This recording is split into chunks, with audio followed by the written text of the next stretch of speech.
أنفسكم عزيز عليه ما عنتم حريص عليكم بالمؤمنين رؤوف rahim. Jadi ayat ini penting sekali ya. A'udzubillahi minasyaitonirrajim. A'udzubillahi minasyaitonirrajim. A'udzubillahi minasyaitonirrajim. Bismillahirrahmanirrahim.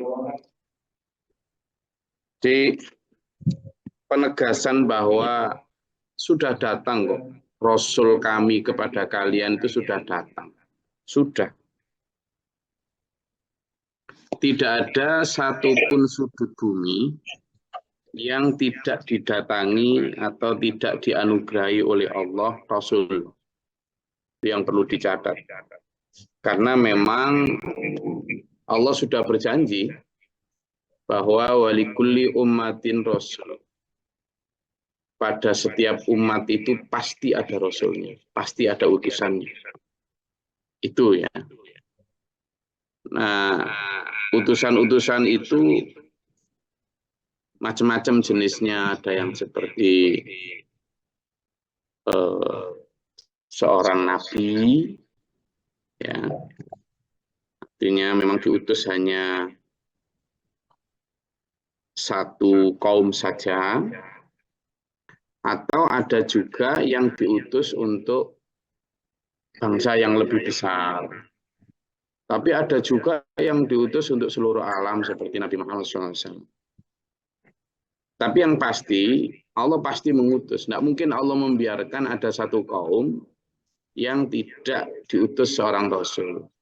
Allah juga sudah menyatakan bahwa Allah tidak akan menghukum atau mengadab satu kaum sebelum Allah mengutus seorang Rasul di sana.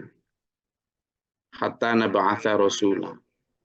Nah ini menunjukkan bahwa kalau ada, nggak mungkin nanti ada satu umat yang disiksa di akhirat karena kekafiran mereka, lalu mereka bisa mengatakan kami nggak diutus Rasul. Nggak mungkin. Karena pasti mau di Eskimo, mau di Meksiko, mau di Jepang, mau dimanapun. Entah itu pada periode tahun keberapa Rasul, kan nggak tahu kita juga. Misalnya begini ya, Nabi Musa itu ya. Nabi Musa itu kan diutus di Mesir waktu itu. Loh, ketika diutus di Mesir, itu ternyata ada Nabi juga yang diutus di kaum Madian, yakni Nabi Syu'aib, gitu kan? Yang waktu itu Nabi Musa yang tidak tahu. Justru pertemuan dengan Nabi Syu'aib itu secara kebetulan. Pada saat Nabi Musa melarikan diri dari kejaran Fir'aun karena membunuh seorang Mesir membela orang Palestina atau orang Bani Israel, lalu dikejar. Nah, pada saat pelarian dari kejaran Fir'aun itu kan sampai terdampar di itu suku Madian itu, negeri Madian.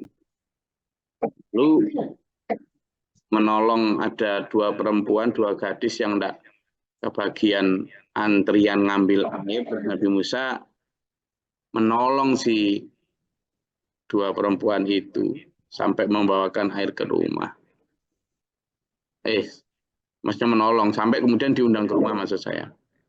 Nah, kemudian ternyata dia adalah Nabi Syu'aib, orang tuanya si dua gadis tadi.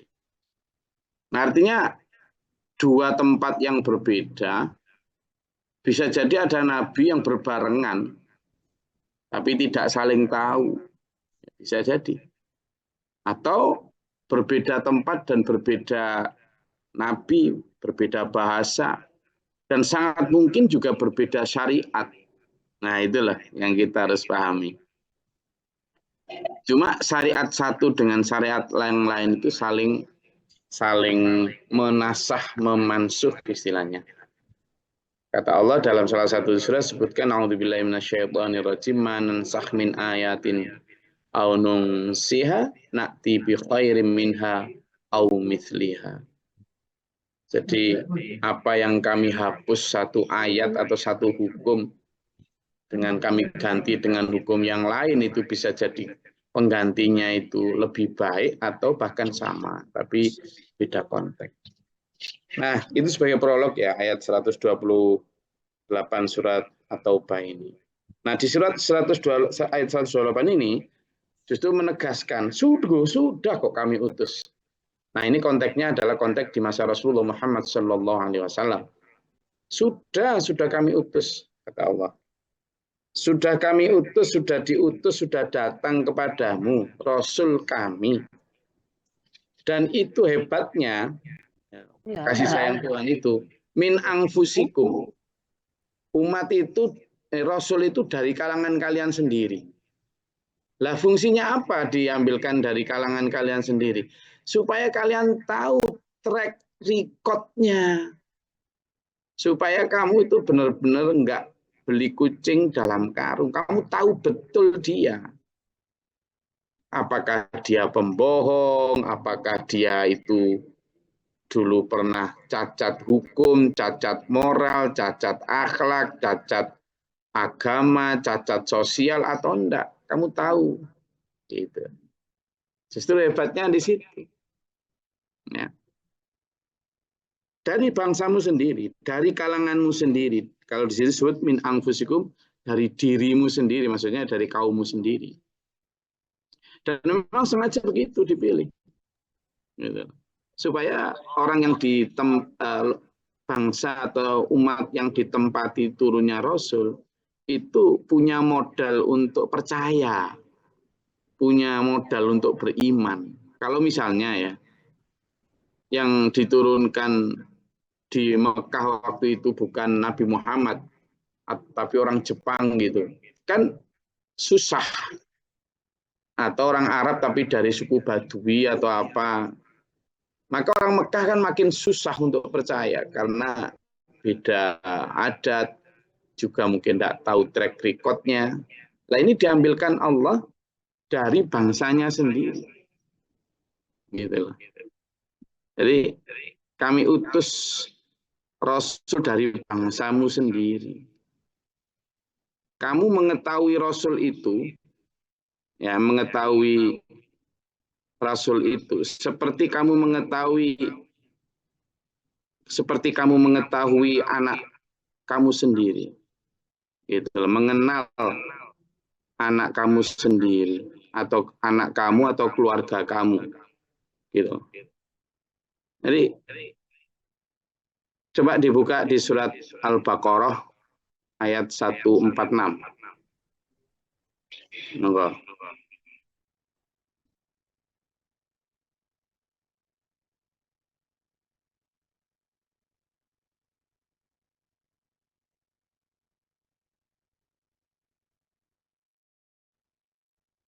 Ayat 146.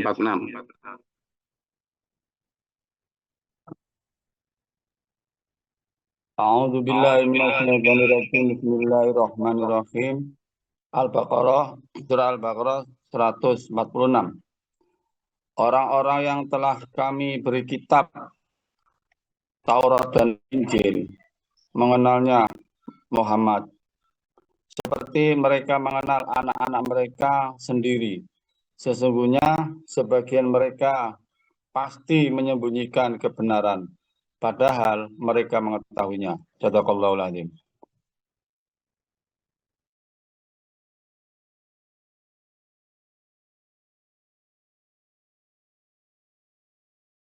Nah, di situ jelas bahwa kalimat kamu mengenal mereka atau manusia mengenal mereka seperti mengenal diri sendiri tadi, mengenal anak-anak kalian. Karena itu tadi track record-nya udah tahu. Oh, Muhammad itu seorang yang pernah bohong atau tidak, seorang yang amanah atau tidak. Sehingga nanti bisa dijadikan dasar. Ketika mempercayai itu kan, oh, Muhammad selama ini loh, kalau memang dia itu nabi palsu, nggak mungkin kan, wong selama ini nggak pernah sekalipun bohong. Muhammad itu apa orangnya ambisius? Enggak. Ya, itu yang penting. Jadi tidak bisa. Jadi itu min anfusikum. Kamu lo tahu dirinya Muhammad itu seperti apa. Maka dikuatkan dalam surat Al-Baqarah ayat 146 itu. Orang-orang ahli kitab itu, baik Yahudi maupun Nasrani, siapapun, mereka nggak percaya Muhammad itu gimana? Wong itu mereka mengenal Muhammad itu seperti mereka mengenal anak-anak mereka sendiri kan gitu.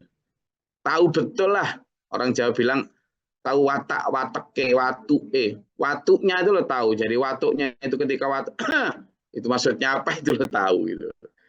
Nah, sehingga tidak ada alasan untuk tidak beriman. Tetapi toh demikian, tidak semua beriman. Nah, di ayat 128 ini dijelaskan laqad ja'akum rasulun min anfusikum. Satu di antara ciri rasul itu ya adalah azizun alaihi, terasa berat baginya. Apa? Ma'anitun harisun alaikum. Rasanya itu sangat pengen mikirin kamu sampai jadi beban berat dalam pikiran beliau itu. Sangat berharap agar umatnya itu selamat, agar umatnya beriman. Itu. Padahal tugas Nabi itu sebenarnya tidak sampai jadikan mereka beriman semua, tidak ada begitu. Tidak ada. Tapi ya karena jiwa kasih ini, jiwa kasihnya Nabi ini loh yang bikin tugas itu makin berat itu. Jadi para nabi, para rasul itu sebenarnya hanya illal balaghul mubin. Kan gitu. Hanya menyampaikan saja. Ya. Illal balaghul mubin. Jadi hanya sekedar menyampaikan, tidak lebih. Jadi tidaklah kewajiban kami hanya menyampaikan perintah Allah yang jelas. Tidak ada. Coba itu dibuka di surat Yasin ayat 17. Surat Yasin ayat 17.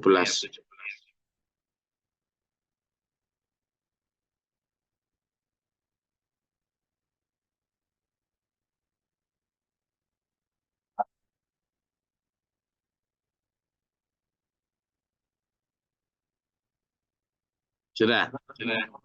Nah, ketemu yang gantian yang belum baca tadi. Silakan. A'udzubillahi minasyaitonirrajim. Bismillahirrahmanirrahim.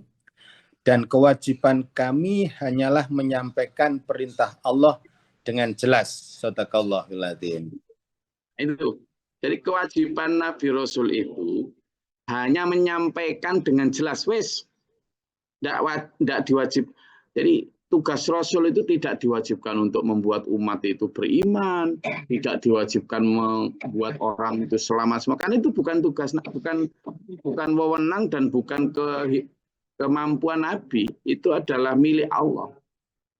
Itu wewenang Allah, kekuasaan Allah. Tugas Nabi hanya menyampaikan risalah, titik. Mau beriman atau tidak mau beriman terserah manusia. Gitu loh. Terserah. Aminu aulatu minu. Terserah wes. Nabi Rasul hanya diperintah tadi surat Yasin. Wa ma alaina illal balaghul mubin. Dan tidaklah kewajiban bagi kami ini kecuali dia menyampaikan saja. Gitu. Makanya dalam beberapa ayat yang lain itu kan disampaikan kayak misalnya di surat Al-Isra ayat 107 itu. Sampaikan di sana. Katakanlah Muhammad, aminu, berimanlah kalian bihi terhadap Al-Quran, aula tu'minu atau tidak beriman ya sama, enggak apa-apa wes. Sama saja bagi Allah. Itu. Coba lihat di dalam surat Al-Isra ayat 107. Enggak gantian.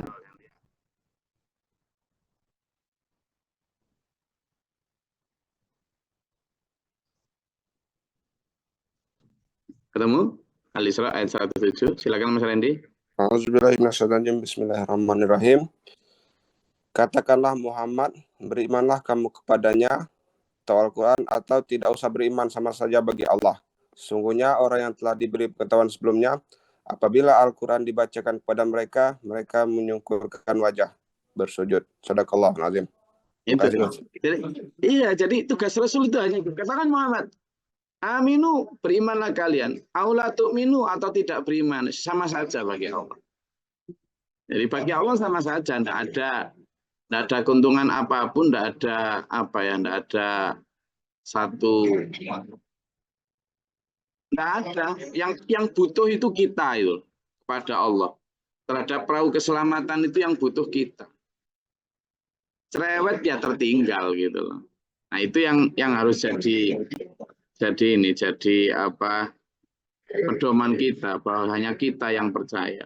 Kita yang membutuhkan Allah itu kita. Gitu. Kemudian diperjelas lagi, jadi betapa Rasul itu tidak diperintahkan untuk mengimankan orang. Bukanlah kamu yang menjaga atau pemelihara amal perbuatan mereka. Itu dipertegas lagi di surat Al-An'am ayat 107. Coba lihat surat Al-An'am ayat 107.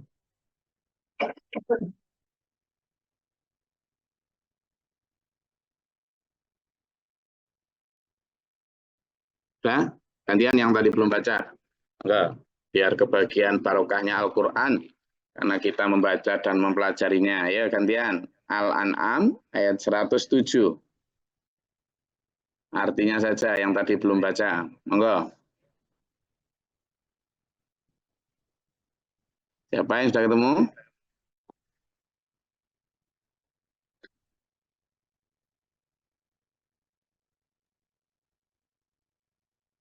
A'udzubillahiminasyaitonirrajim. Bismillahirrahmanirrahim. Dan sekiranya Allah mengendaki, niscaya mereka tidak mempersekutukannya. Dan kami tidak menjadikan engkau penjaga mereka. Dan engkau bukan pula pemelihara mereka. Shadaqallahul adzim. Itu. Jadi itu tidak. Kamu tidak menjadi biwakil, kamu juga tidak menjadi pemelihara amal mereka, tidak usah. Malah di ayat lain itu banyak itu disebutkan, kamu tidak usah sedih Muhammad atas berpalingnya mereka. Tapi, nah kembali ke ayat 128 yang sedang kita kaji ini, surat At-Taubah ini. Tapi, jiwa kasih Rasul, cinta Nabi terhadap umatnya, itu melebihi cinta Nabi terhadap dirinya sendiri. Sehingga tidak bisa kalau hanya diperintah untuk apa? Sampaikan saja itu, mesakno. Kasihan. Lah gimana lah wong ada hidayah enaknya kayak gini, lalu tidak saya bagi. Ada karunia Allah berupa iman yang mulianya kayak gini, lalu manusia nggak dapat, itu kan ya eman. Kasihan. Lebih-lebih gini Nabi Rasul itu ya. Di situ kan disebut alaikum anitun harisun alaikum, gitu kan, sangat berat bagi beliau, azizun, sangat berat, alaihi, baginya itu. Kenapa? Ya ma'anitun harisun alaikum, sangat berharap akan keimanan dan keselamatan. Itu sudah masyhur kan tentang apa, kisah Nabi Muhammad SAW yang sangat menginginkan keimanannya Abu Thalib, paman beliau. Ditangisi tiap hari sama Nabi. Ayolah paman, bersyahadatlah paman, berimanlah paman. Iya Muhammad, aku percaya kamu baik, tapi gimana masyarakat? Aku ini tokoh loh Mat. Gitulah intinya. Nah kepada umatnya juga begitu, sangat berharap jangan sampai terpeleset. Kan banyak juga, dulur, di masa Rasulullah itu yang setelah ikut ajaran Rasulullah terus terpeleset nggak ikut lagi, banyak. Jadi tidak semulus yang kita bayangkan dakwah Rasul, dakwah Nabi, terutama Rasulullah Muhammad SAW, banyak yang melenceng. Nah itu yang kemudian menjadi beban Nabi itu berat. Makanya bahkan ketika Rasulullah sakaratul maut, ketika hendak meninggal pun yang dipanggil ummati, ummati, ummati. Umatku ya Allah, umatku ya Allah, umatku ya Allah. Itulah. Ya, saya gini jadi ingat Pak Guru Muhtar itu sering gitu ke kami itu. kalau bahasa Indonesianya ya, tapi beliau pakai bahasa Jawa ke kami. Tapi ini sampean semua inilah ada yang nggak ngerti bahasa Jawa. Jadi bahasa Indonesianya gini, kalau lihat betapa godaan dajjal dunia yang semakin hari semakin sulit dibendung, semakin menarik hati, semakin sangat hebat melalaikan dari Allah dan akhirat. Kalau melihat kayak gini, kok kayaknya hanya dengan keimanan yang biasa-biasa saja nggak mungkin berhasil. Saya itu sampai kepingin ngajak sampean itu, kalau seandainya sampean itu benda-benda gitu, tak masukkan kantongku, tak gembol, tak bawa semua kemana dekat saya saja. Tak ajak untuk mendekat kepada Allah, meminta pertolongan, ajak kemana-mana. Gitu. Pak Guru Muhtar sering ajak kami itu. Ya karena itu tadi. Karena saking apa ya, sayangnya beliau. Sering juga beliau tuh gini. Aku ini sebenarnya kalau nuruti nafsuku, aku nggak mau loh. Sering-sering ngasih peringatan ke sampean. Saya itu tahu juga kalau saya terlalu sering ngasih peringatan itu nanti saya nggak wibawa. Tahu saya. Saya juga tahu kalau saya nggak banyak ngomong, sesekali aja ngomong, nanti akan dihormati orang, berwibawa, bahkan mungkin dikultus-kultuskan. Tahu saya. Tapi saya memilih untuk tidak dikultus. Saya memilih untuk diremehkan, ya sudah. Asalkan sampean mendapatkan pencerahan, insight, dan kebenaran. Sampai beliau itu pernah ada tamu, Pak Matuhan. Nanti kasih jangan gitu, nggak dengerin. Terus sama beliau diginiin. Mas, Pak, seandainya ya, sampean ngomong gitu. Hei Muhtar.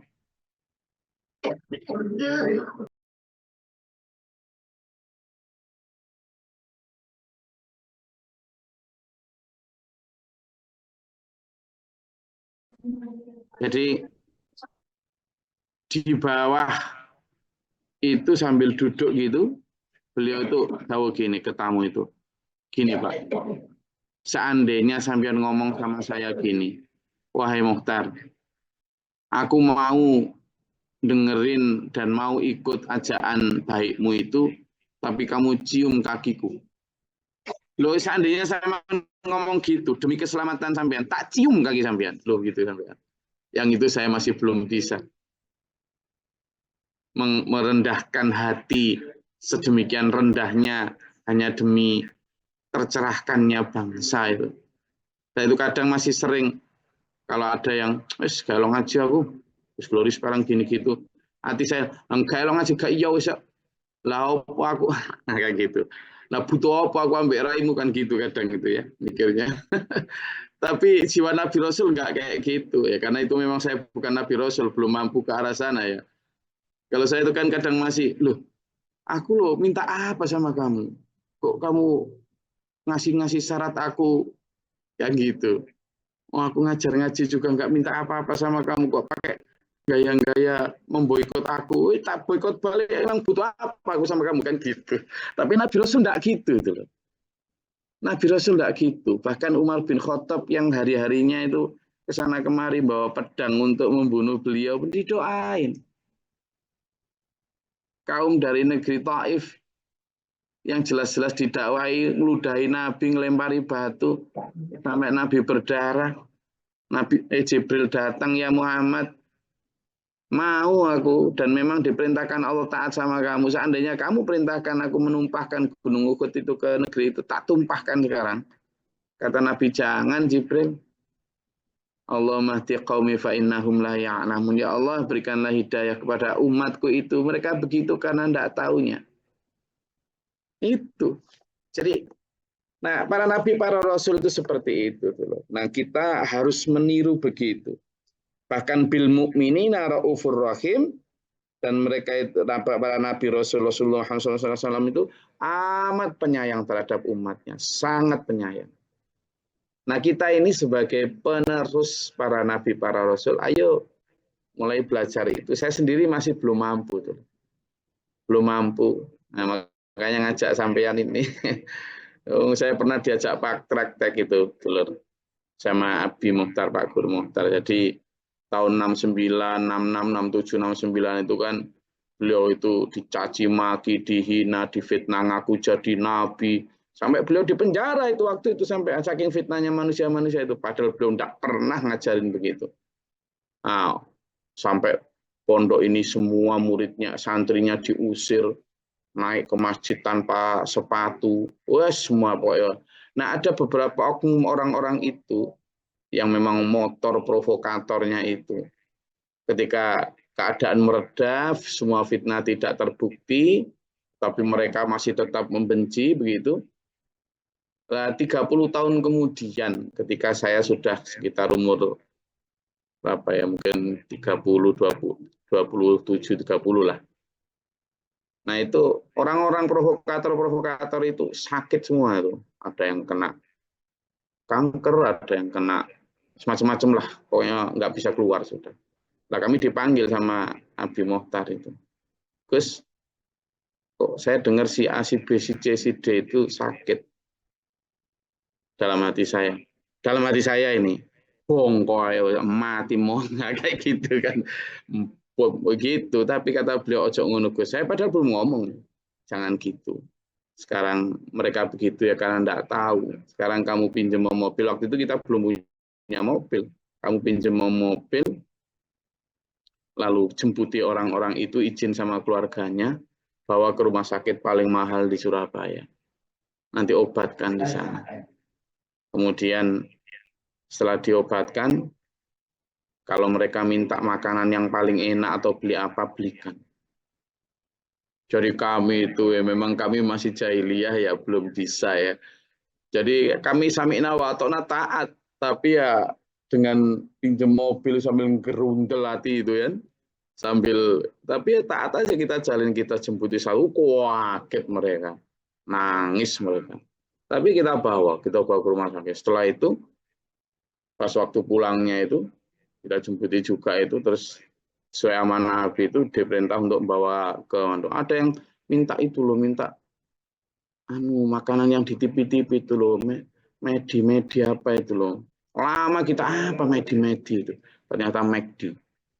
Nah kita bawalah ke gerai McD yang terbesar di Basuki Rahmat tuh, bawa ke sana. Makan senang. Loh, ada memang kan sudah sepuh ya, ada yang sudah sepuh itu, ada yang tahu boh ya.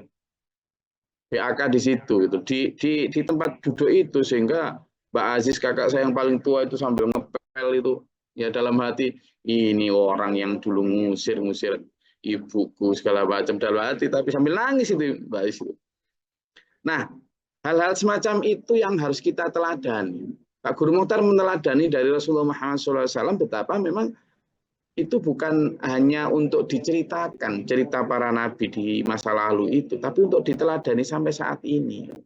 Sesuatu yang saya masih belajar. Nah, saya ngajak sampean dulur semua, betapa para nabi, para rasul luar biasa dulur memikirkan kita itu. Dan kita juga harus begitu. Iya. Saya belajar dalam sujud itu kadang ditanyain sama anak istri itu, apa sih Bi kok lama sekali sujud? Kan sujud setelah sholat ya, setelah kita memang hanya berdoa. Ya semakin banyak jamaah ya semakin lama lah nak. Karena kalau saya hanya mendoakan diri saya sendiri mungkin sedikit. Tapi makin hari makin banyak juga dosanya Abi ini. Nah makin banyak dosa, makin banyak istighfar saya, makin lama sujud saya. Lah kamu kan dosamu sedikit sehingga sujudmu sebentar aja, tak bilang gitu. Nah dulur-dulur yang di sini ini sujudnya lama atau sedikit? Kalau sedikit berarti memang dosanya sedikit. Ya saya yang dosanya banyak ini. Nah, itu dulu. Toh demikian ketika fa'in tawallau faqul hasbiyallahu la ilaha illa huwa, kata Allah.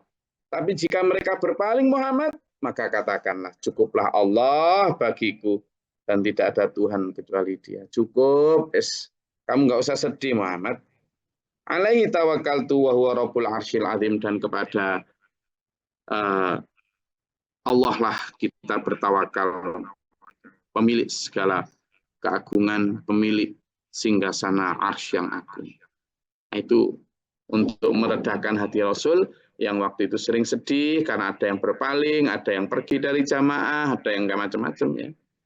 Nah, sampean tak ajak untuk meniru teladani Rasulullah Muhammad SAW yang begitu agung teladannya itu. Oke? Saya rasa itu, monggo. Kita akan diskusi. Kalau tidak ada, kita ketemu lagi Sabtu karena besok libur kita ya. Ada?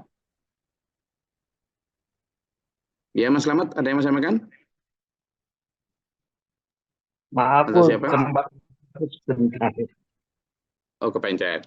Ya. Ada yang mau menanggapi tentang surat At-Taubah 128 129 ini?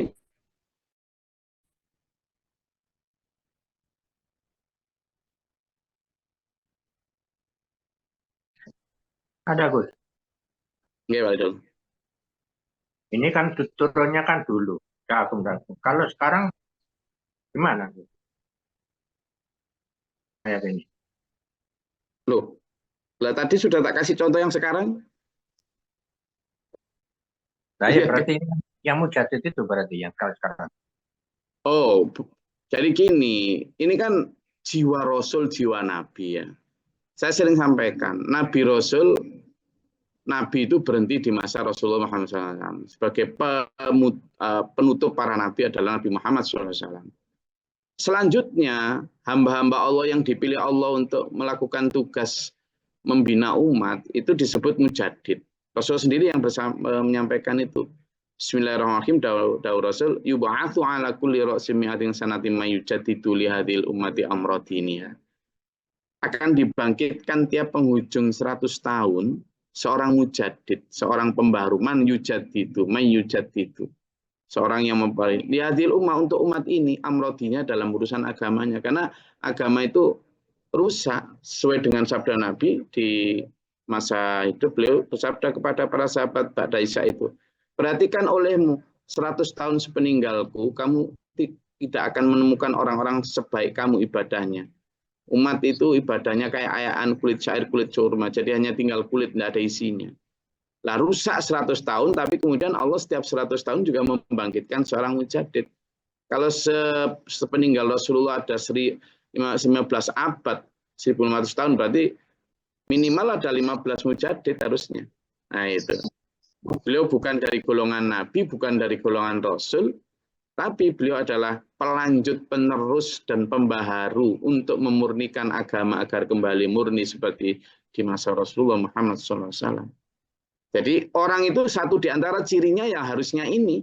Orang yang tanpa pamrih dengan apapun dan benar-benar yang sangat menginginkan keimanan dan keselamatan umatnya sampai dia mengorbankan segala yang dia miliki pribadi, apapun wes. Bahkan dia rela tidak punya apa-apa demi umatnya, demi bangsanya, demi program-program dakwah dan sebagainya. Nah itu memang. Ya harus berarti ada, ini bisa diganti lakot ja'akum mujadidun gitu. Oh enggak bisa, kita nggak boleh ganti ayat. Nggak boleh. Jadi yang bisa adalah bahwa Rasul di masa lalu itu bisa diejawantah, sekarang kita teladani teladannya, tetapi bukan kemudian sosoknya, tetapi ada apa? Teladannya, kebaikannya, contohnya, ajaran.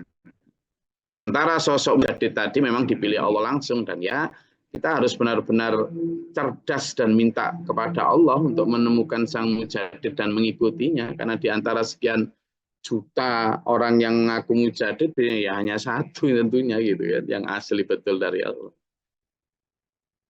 Ya, Ada lagi?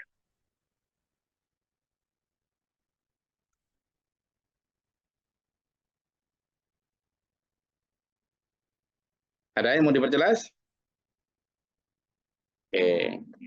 Kita alhamdulillah sudah selesai surat At-Taubah. Di surat At-Taubah ini selesai di ayat 129. Alhamdulillah banyak hikmah yang bisa kita dapat dari surat At-Taubah ini. Juga bisa kita jadikan sebagai kaca, sebagai pisau analisis untuk membedah diri kita. Apakah kita ini muslim biasa, ataukah kita ini munafik, atau kita bahkan tergolong musyrik, atau bahkan kita sudah beriman. Yang bisa membedah itu kita sendiri. Yang bisa ngorek-ngorek, ngutak-ngutak dalam diri kita itu kita sendiri. Pakai ayat-ayat tadi gitu loh.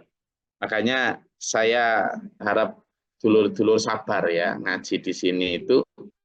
Karena sampean tak orek-orek, tak utak-utak terus, bukan untuk kemudian menihilkan kebaikan sampean, tidak ya, tapi untuk supaya kita tidak silau oleh kebaikan kita, supaya kita benar-benar tahu betul posisi di kita di hadapan Allah, supaya nanti nggak kaget di akhirat tuh.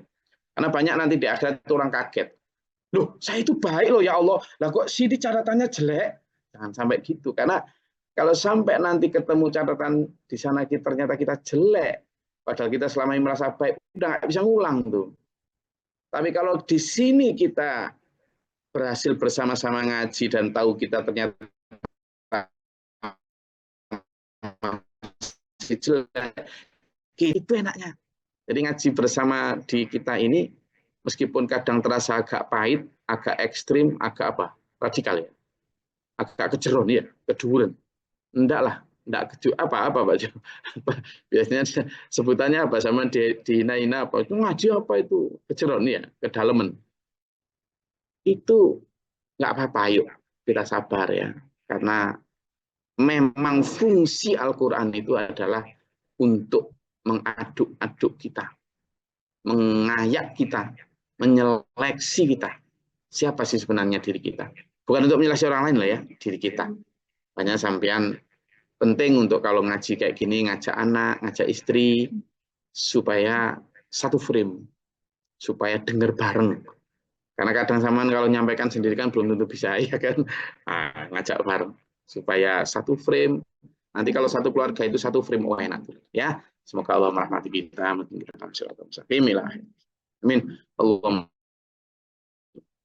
Allahumma firlil mu'minin wal mu'minat wal muslimin muslimat.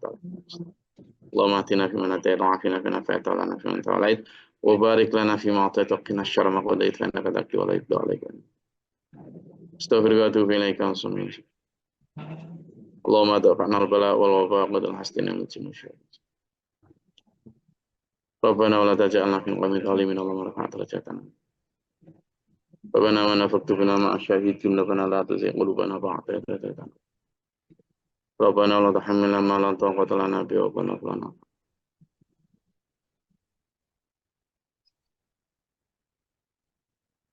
Anta malal khansana kam hasidina anta khansana kam hasidina. Rabbi a'udzu bika min hamzati syaitan wa a'udzu bika min Rabbana ja'alna muslimina laka wa min dhurriyyatina ummatan muslimatan laka wa arina nasiyana. Allahumma anzil lana rahmatan wa hidayatan qatil amtar wa hidayatan rahmatan.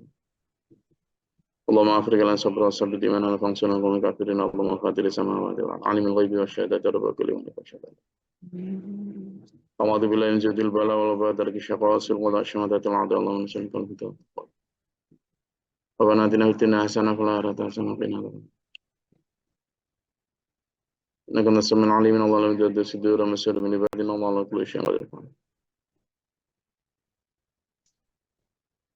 Sampai ketemu hari Sabtu ya, besok kita libur, insya Allah kita ketemu hari Sabtu di gelombang yang sama dengan surat yang baru. Tetap sehat, jaga kesehatan jasmani rohani. Bila taufiq wal hidayah, wassalamualaikum warahmatullahi wabarakatuh. Waalaikumsalam warahmatullahi wabarakatuh. Warahmatullahi wabarakatuh.